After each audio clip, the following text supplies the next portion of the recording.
I think it's really helpful because not too many people, take a really deep dive into Yeah. the fixed income space. So I think the active versus passive at a base level is really important. We totally agree. I didn't want to get into it here, Carl, but we can, or Tim can follow up. We think about, fees are important. Of course, every basis point matters, especially in the low yield environment like we had for many, many years. We tend to think about total cost is like the fee plus the opportunity cost. And I think that passive investors pay lower fees, but pretty high opportunity costs. And active management, it's the reverse, right? Slightly higher fee, much lower or no opportunity costs. And so that total return net of fees is really what fixed income investors and especially retirement investors, I think, should care about.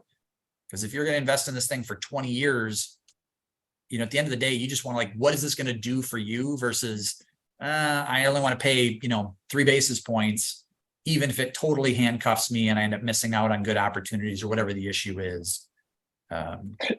Which is always the funny one, right? Because I think we get we drill down so much on fees instead of actually focusing on what really matters, which is the total return.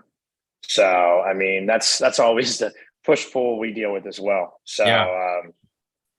I hope I didn't go too long-winded about the cash and total return and the Goldilocks thing. We did write a paper about that, which I can share with you, or Tim can, if you want to share that with any of your clients or participants. But it's this whole idea of there's an opportunity cost. The clock is already ticking. You pay it every time. It's really tough to get right. And while we're not saying sell everything and put it all in fixed income, it's I think this is an environment where just kind of getting back to your target allocations for equities and fixed income is probably really important, because most of those have probably been out of whack for a number of years.